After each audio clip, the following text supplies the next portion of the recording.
Langsung aja nih, bayangin dunia tanpa aturan antar negara. Kacau kan? Nah, di sesi pembahasan kita kali ini, kita bakal bedah tuntas soal hukum internasional. Kita bakal lihat gimana sih dunia yang super luas ini bisa diikat sama aturan yang sebenarnya nggak kelihatan wujud fisiknya. Seru banget kan? Yuk kita mulai. Oh iya, biar ngobrol kita hari ini tetap punya sentuhan akademik yang solid, materi yang lagi kita bahas ini udah diramu khusus sama tim penyusun materi studi tentang ilmu hukum. Jadi sumbernya udah pasti kredibel dan bisa banget jadi referensi utama kalian buat belajar online. Oke, ini agenda kita hari ini. Kita mulai dari pendahuluan, lanjut ke definisi menurut para ahli, terus mengupas batasan hukum publik, teori dasar hukum internasional, referensi dan daftar pustaka, dan pastinya ditutup sama evaluasi dan pertanyaan kritis. Sip, kita langsung masuk ke bagian pertama ya, pendahuluan ilmu hukum internasional. Kalian pernah mikir nggak sih, gimana caranya negara-negara yang beda kedaulatan itu bisa ngatur perdagangan lintas benua atau katakanlah bareng-bareng nanganin krisis global? Jawabannya jelas, ada landasan aturan bersama. Dulu orang sering nyebutnya hukum antar bangsa atau hukum antar negara karena fokusnya emang cuma ke negara aja. Tapi ya, dunia kita sekarang udah jauh lebih kompleks dari sekedar urusan antar negara doang kan? Nah, kita lanjut ke bagian kedua, definisi menurut para ahli.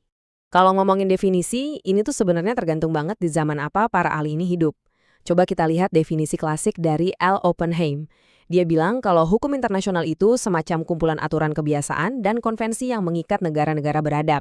Buat titik awal sih ini oke banget, tapi kerasa nggak sih kalau ini terlalu fokus ke negaranya aja, padahal aktor di dunia ini kan sekarang macam-macam. Sekarang coba bandingin sama pandangan pakar dari dalam negeri nih, Bapak F. Sugeng Istanto. Beliau nekanin kalau aturan ini dipertahankan oleh masyarakat internasional. Ini poin yang lumayan nendang loh.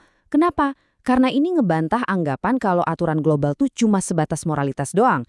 Enggak, ini hukum beneran, karena ada masyarakat internasional yang aktif jagain.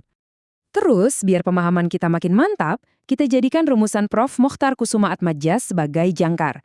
Beliau nyebutin kalau ini adalah keseluruhan kaidah dan asas hukum yang ngatur hubungan melintasi batas negara, yang, dengerin baik-baik, bukan bersifat perdata. Nah, frasa bukan bersifat perdata ini benar-benar jadi pembatas krusial buat topik kita hari ini.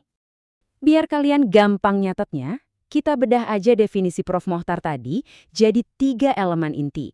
1. Harus ada prinsip dan norma hukumnya. 2. Fungsinya tuh khusus buat ngatur urusan yang nyebrang batas yurisdiksi suatu negara. Dan 3. Sifatnya wajib publik. Gampang kan ngingatnya? Oke, maju ke bagian ketiga, mengupas batasan hukum publik. Jadi apa sih maksudnya bukan bersifat perdata tadi? Ini penting banget biar kita nggak ketukar. Gini, hukum internasional publik itu ngurusin interaksi antar aktor publik kayak negara, misalnya soal kedaulatan atau hak asasi. Nah, lawannya itu hukum perdata internasional yang ngurusin ranah privat. Contoh gampangnya, kontrak bisnis antar dua warga negara yang beda kebangsaan. Di pembahasan kita ini, kita fokus 100% ke ranah publiknya aja ya. Lanjut ke bagian keempat, teori dasar hukum internasional. Coba deh kalian pikirin paradoks yang satu ini. Di dunia ini kan nggak ada parlemen global atau polisi dunia yang punya kuasa mutlak atas negara-negara berdaulat. Terus, kenapa negara-negara kuat, bahkan negara adidaya sekalipun, kok mau dan ngerasa terikat sama hukum internasional? Aneh kan? Gimana ceritanya aturan ini bisa punya kekuatan? Pertanyaan yang barusan tuh sebenarnya udah bikin para sarjana hukum berdebat panjang selama berabad-abad loh. Buat jawab paradoks itu, muncullah beberapa fondasi teoretis, atau yang sering kita sebut mazhab. Mazhab-mazhab ini yang ngasih penjelasan dari mana sih asal-usul dan kekuatan mengikat dari tatanan global ini.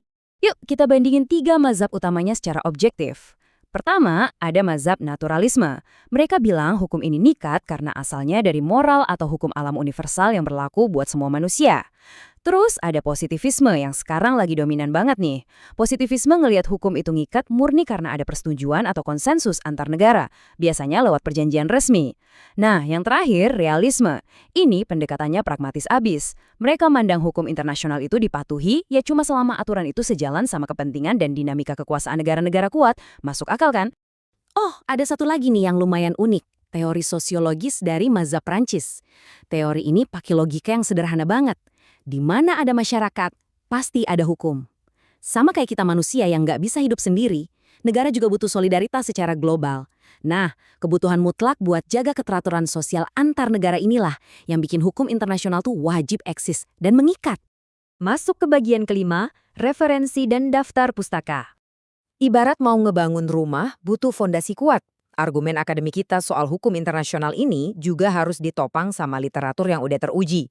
Pendekatan-pendekatan tadi nggak muncul dari ruang hampa, jadi kalian wajib banget ngecek referensi aslinya. Makanya, tim penyusun udah ngerangkum 3 buku sakti yang jadi pegangan utama. Buku Pengantar Hukum Internasional karya Prof. Mokhtar Kusumaatmadja dan Eti R. Agues itu udah kayak bacaan wajibnya. Terus jangan lupa juga buat baca buku pengantar dari Sefriani. Dan tentu aja literatur klasiknya J.J. Stark. Pastiin buku-buku ini nemuin perjalanan belajar kalian ya. Akhirnya kita sampai di bagian ke-6, evaluasi dan pertanyaan kritis. Dengerin penjelasan aja rasanya nggak cukup kalau nggak sekalian ngasah ketajaman analisis kalian. Bener nggak? Ingat ya, materi bedah digital ini emang dirancang khusus sama tim penyusun buat jadi referensi belajar online kalian. Jadi, silahkan putar ulang dan pakai kerangka yang udah kita bahas tadi buat bangun argumen akademik kalian sendiri. Nah, buat nutup sesi kita saya punya satu pertanyaan kritis buat kalian pikirin. Dari apa yang udah kita obrolin tadi, coba deh kalian telaah. Apa aja sih kelebihan dan kekurangan pendekatan hukum natural dibandingin sama pendekatan positifis kalau kita pakai buat mahamin hukum internasional. Coba diskusikan dan jangan ragu buat adu argumen. Gimana? Menantang kan?